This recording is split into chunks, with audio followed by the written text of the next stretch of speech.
Okay, so welcome to another deep dive, you guys. Yeah. And today, we're going to be looking into something pretty dark. Yeah. So this is going to be a deep dive on the psychology and early lives of serial killers. Yeah. And we're not doing this to like glorify or anything these acts, but we're doing it to try to understand them. Right. Try to understand like what brings a person to this point. Right.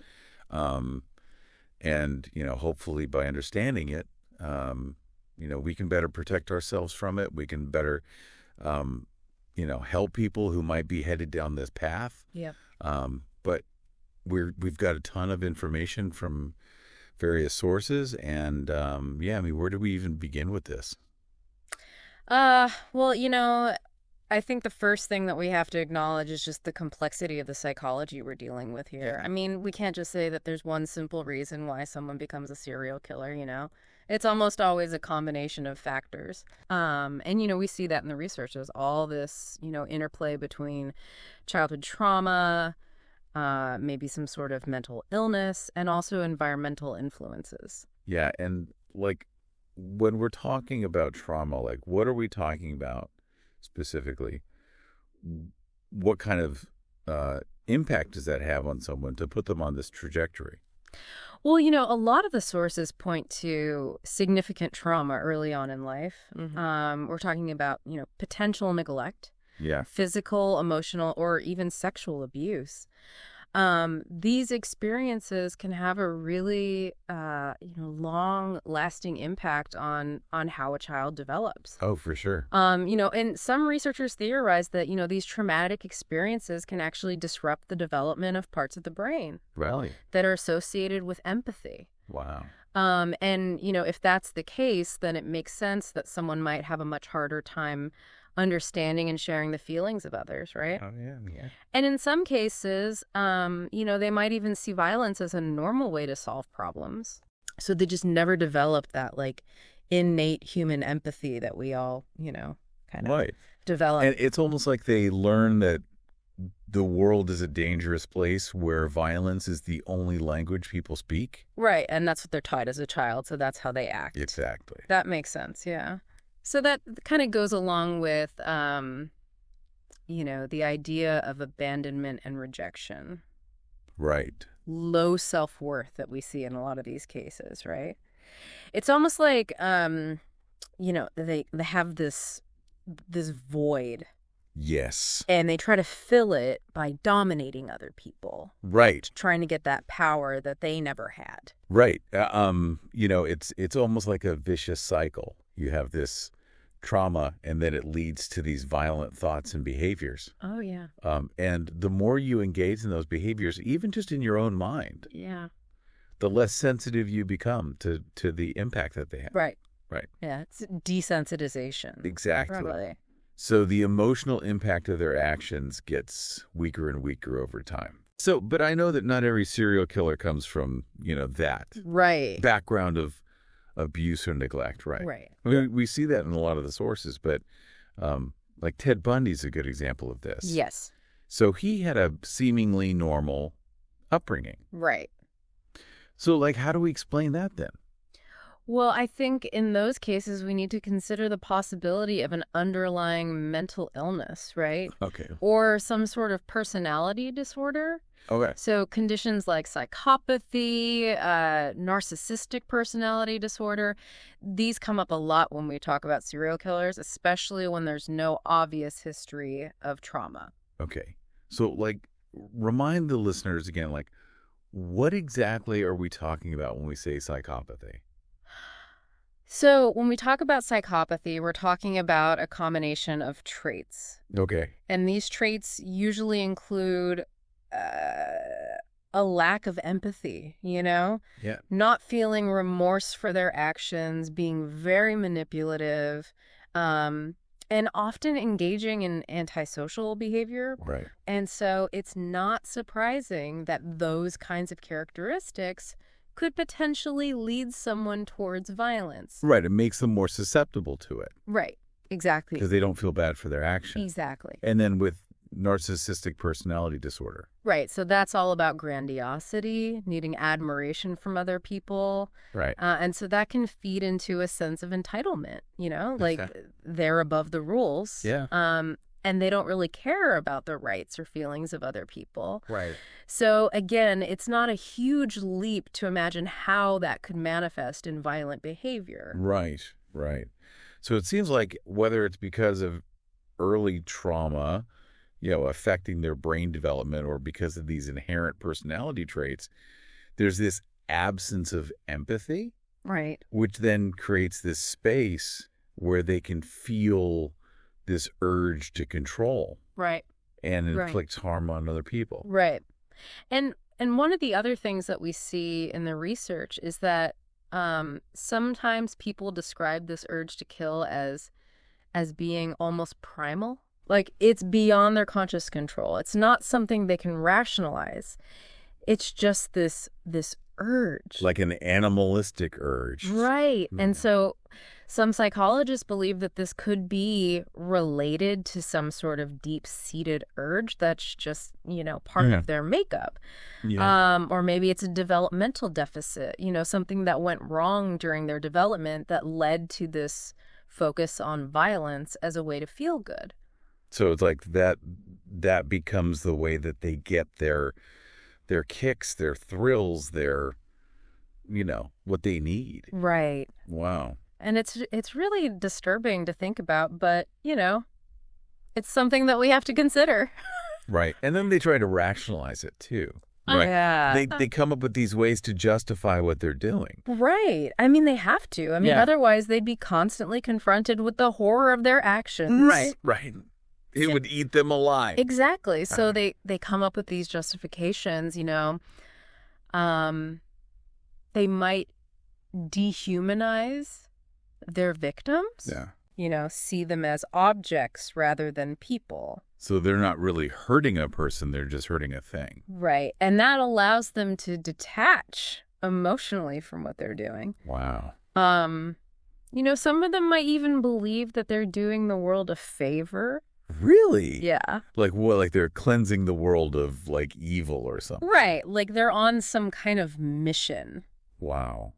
And sometimes they even talk about killing as if it's a game. Oh, yeah. Like it's some kind of experiment. Right. Which just shows how little regard they have for human life. Yeah, it's like they've totally lost touch with their humanity. Yeah. Okay, so, we've touched on this a little bit already, but this idea of power and control. Right. This seems to be a huge driving force for a lot of these serial killers. Oh, absolutely. Right. It's a consistent theme in the research. Yeah. And it makes sense if you think about it, right? I mean, the need for power often comes from a place of feeling powerless. Okay. So if someone has experienced a lot of domination or abuse in their life, they might try to compensate for that by taking control of someone else's life. And that makes them feel powerful. Right. And the fact that they plan their crimes so meticulously, Yeah. that really shows how much they crave that control. Right. Like every detail has to be perfect. Exactly. It can't just be a random act. Right. They need to be in charge of every aspect of the situation. It's really scary. Right. So, but it's not just about the act of killing itself, right? I mean, the sources talk about the entire process. Yes. The stalking, the manipulation, the psychological torture. Like all of that is important to them too. Yeah. I mean, for a lot of serial killers, the murder is just the culmination of a long process. Wow. It's not just about ending a life. It's about having power over another human being from beginning to end. Right. So the stalking allows them to choose their victim, to plan their approach. Right. The manipulation and torture, that allows them to break down the victim's will, to make them feel completely powerless. Yeah. And then the killing is almost like the final act of dominance. Like they've completely broken that person. Exactly. It's just awful. And this need for control, like it can even extend to the police too, right? Oh, absolutely. Like they get off on evading capture. They think they're invincible. Right. They develop this this God complex, you know? All right. They believe that they're smarter than the police, that they can outwit them. Wow. And every time they get away with it, that belief just gets stronger. And bolder. Yeah. And on top of all this, they're able to just blend back into society. Right. You know, like they have families, they have jobs. Right. They have these normal lives. Right. They're masters of compartmentalization. Right. They're able to separate these horrific acts from their everyday lives. Right. And that's one of the reasons why they're so difficult to catch. Yeah. They can be anyone. Right. They can be your neighbor, your coworker. You would never suspect them. And then they use that to their advantage, too. No, absolutely. They use charm and charisma to lure their victims. Yeah, it's all part of the manipulation. Right. They create this persona that's designed to disarm people. Right. To make them trust them. And then they exploit that trust in the most horrific way imaginable. So really, it's just this like perfect storm of factors. Right. It's the trauma, the mental illness, the need for power, the manipulation, the compartmentalization. Like all of these things come together to create a serial killer. Right. And what's important to remember is that these individuals aren't born this way. Right. They're made. Yeah. They're shaped by their experiences, by their environment. And so, while we can't condone their actions, we can try to understand how they got to that point. Right. Because understanding it is the first step to preventing it. Exactly. So let's dive into like the early lives of these killers. Okay. I mean, I think it's really important to look at, what happened to them Right. in their childhoods, in their, formative years. Right. Because the research suggests that those early experiences can really lay the groundwork Oh, absolutely. for their later violence. The link between adverse childhood experiences and violent behavior is pretty clear. Right. Neglect, abuse, all of that can leave deep psychological scars. Yeah. And those scars can manifest in really destructive ways. So let's start by talking about Ted Bundy again. Okay. Because, he's a really fascinating case. Yes. I mean, he had this really confusing family dynamic. Right. He was raised by his grandparents, but he believed that his mother was his sister. Right. So, like, how do you think that kind of messed up dynamic Right. might have affected him? Well, I mean, just imagine the confusion, right? Yeah. The lack of stability, the lack of a clear sense of identity. Yeah. Even if his grandparents provided a loving environment, that kind of deception and secrecy could have created a real sense of insecurity and, maybe even a sense of not belonging, Right. Like he's different from everyone else. And, we also know from the research that he started exhibiting some unsettling behaviors early on. Right. Things that in hindsight seem like warning signs. Right. But at the time, they probably just seemed like typical childhood issues. Right. You wouldn't think anything of it. Exactly. You wouldn't think, oh, this kid's going to grow up to be a serial killer. Right. And that's the challenge, right? Yeah. I mean, how do we identify these warning signs when they're so subtle? Right. But, when you look back on it, it's clear that there were some red flags. Yeah. And then, he also struggled with feelings of rejection and inadequacy, right? Right. So do you think that might have contributed to his need to control other people? Oh, I think that's very likely. I mean, it's a classic pattern that we see in a lot of serial killers. They try to compensate for their own feelings of powerlessness by taking power away from others. And it's like that power gives them a sense of validation. Exactly. It makes them feel like they're finally in control. And then, like, the sources talk about these violent fantasies he had in college. Right. And it's like those fantasies eventually became the blueprint for his real life crimes. Right. I mean, for a lot of these individuals, the fantasy world and the real world start to blur. Wow. And eventually the fantasies become so powerful that they have to act them out. It's like they can't contain it anymore. Right. Wow. Okay, so let's shift gears a little bit and talk about John Wayne Gacy. Okay. Because, his childhood was just brutal. Yeah. I mean, he had an abusive, alcoholic father who would constantly belittle him and beat him. Right. It's hard to even imagine growing up in that kind of environment. It's incredibly damaging. I mean, to be constantly subjected to that kind of abuse from your own parent, Right. it can really destroy your self-esteem Right. and create a deep-seated sense of worthlessness. Yeah. And then on top of that, he was also struggling with his sexuality. Hmm. And this was at a time when homosexuality was incredibly stigmatized. Right. So can you imagine the turmoil he must have been going through? I mean, it must have been incredibly difficult to feel like you're different, like you don't belong, Yeah. and then to have to hide that part of yourself. Right. And it was probably even worse because of his father. Right. Oh, absolutely. Like, can you imagine trying to come out to a father like that? No, it would have been impossible. Yeah, it's heartbreaking. It is. And then, he tried to overcompensate for all of this. Right.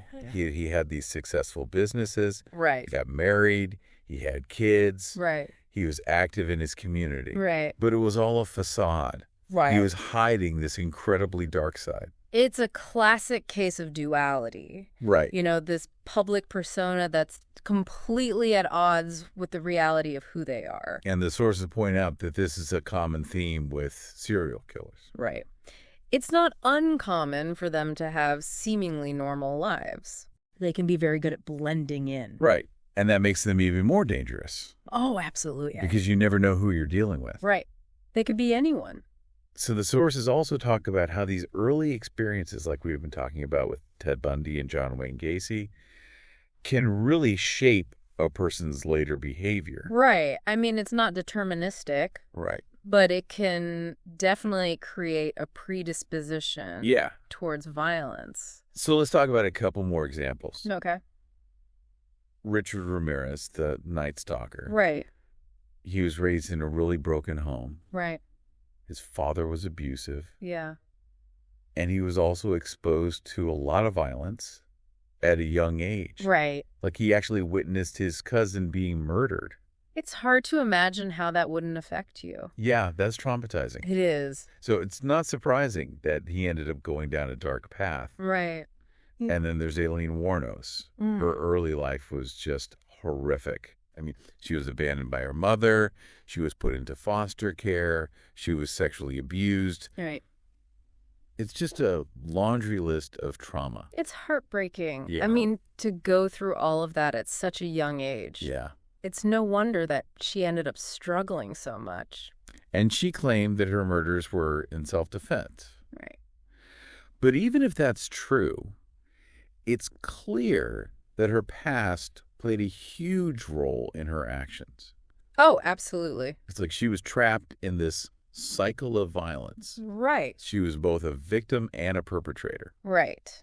And that's something that we see in a lot of these cases. Right. The line between victim and perpetrator can become blurred. Yeah, it's really complicated. It is. So when we look at all of these examples, it's clear that childhood experiences can have a huge impact on a person's development. Right.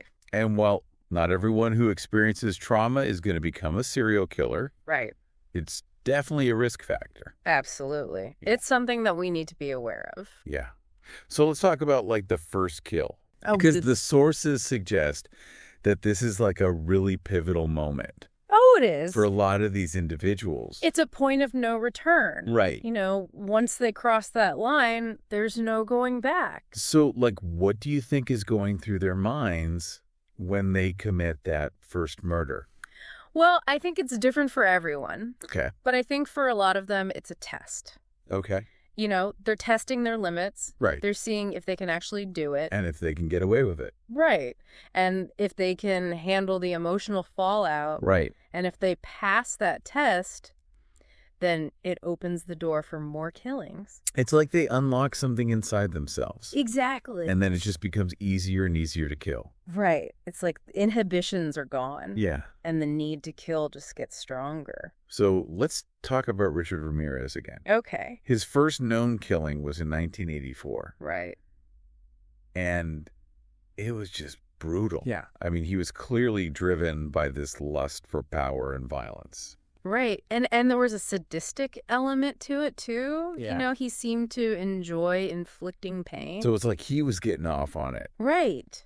And then Jeffrey Dahmer. Right. His first murder was in 1978. Right. He killed a 19-year-old hitchhiker. Yeah. And that was just the beginning of his reign of terror. Right. He went on to kill 16 more people. Yeah. And his crimes were just horrific. They were. I mean, he would dismember his victims. He would cannibalize them. Right. It's just unimaginable. It's hard to even comprehend that level of depravity. Yeah. And the sources talk about how he wanted to keep his victims with him forever. Right. Like he would preserve their bodies. Like Yeah. he couldn't let go. Right. It was all about control. Right. He wanted to have complete power over them, even in death. And he was able to maintain this normal life Right. while he was doing all of this. Yeah. I mean, he had a job, he had an apartment, Right. he was dating. Right. It's just mind-boggling. It is. It's a testament to their ability to compartmentalize, Right. to separate these horrific acts from their everyday lives. Yeah. So it seems like once a killer commits that first murder, Right. it becomes easier to kill again. Right. The psychological barriers are broken down. Right. And the need to kill just gets stronger. And their methods can evolve too, right? Oh, absolutely. Like they learn from their mistakes. Yeah, they get better at it. Which is terrifying. It is. So let's talk about like the investigation process. Okay.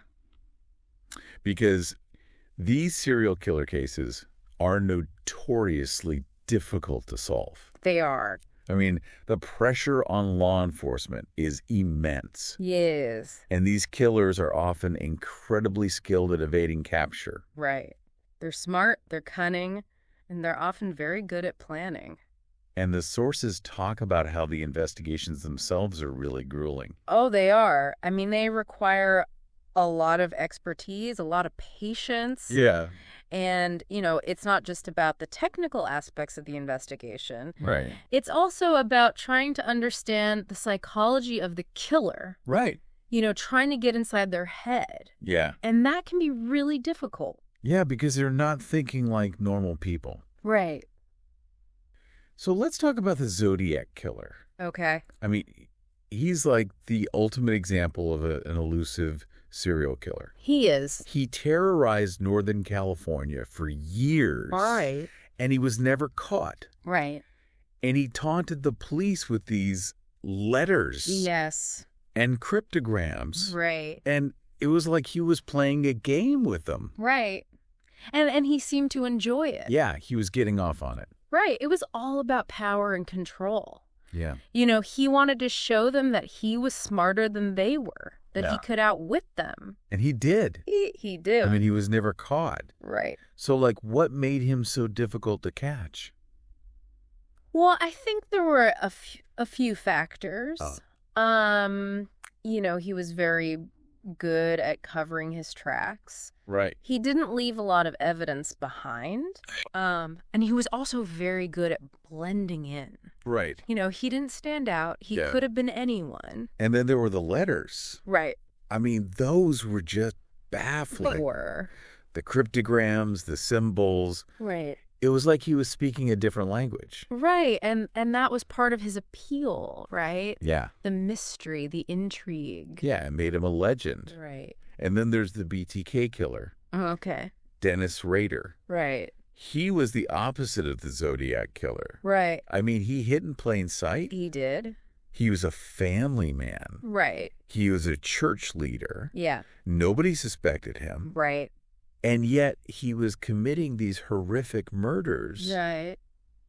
for over 30 years. Yeah. So, like, how was he able to do that? Well, I think it was a combination of factors. Okay. You know, he was very good at compartmentalizing. Right. He was able to separate his dark side from his everyday life. Yeah. He was also very methodical. You know, he planned his crimes very carefully. Yeah. And he was patient. Right. He would often wait years between killings. I also taunted the police. Right. He did. He sent them letters. Yeah. And he even gave himself the nickname BTK. Right. Which stands for bind, torture, kill. Yeah. So he was clearly getting some kind of gratification from that. Right? From knowing that he was terrorizing people. Yeah. So it's like he had this need for recognition. Right. He wanted to be known. Yeah. And that ultimately led to his downfall. It did. In 2004, he started communicating with the police again. Right. And he made a mistake. He go. sent them a floppy disk. Yeah. And they were able to trace it back to him. Wow. So after all those years of evading capture, he was finally caught. Because of a floppy disk. Because of a floppy disk. It's amazing. It is. It just goes to show you that even the most careful criminals can make mistakes. Right. So the sources also talk about the Atlanta child murders investigation, which was a really complex and challenging case. It was. I mean, there were so many victims. Right. And the investigation spanned several years. Yeah. And there were a lot of false leads. Right. And a lot of pressure from the public. Yeah. And ultimately, Wayne Williams was arrested and convicted. Right. But there are still a lot of questions about the case. There are. And some people believe that he was wrongly convicted. Right. So it's a really controversial case. It is. And it really highlights the challenges of investigating these kinds of crimes. Absolutely. So when we think about all of these cases, Right. it's clear that the hunt for a serial killer is incredibly difficult. It is. And it takes a toll on everyone involved. It does. The investigators, the victims' families, the community. Right. It's just a really dark and disturbing chapter in human history. It is. So, we've covered a lot of ground today. We have. And it's been pretty heavy. Yeah. But I think it's important to talk about these things because, the more we understand about serial killers, Right. the better equipped we are to prevent these kinds of tragedies from happening in the future. Right. So I want to leave you with this.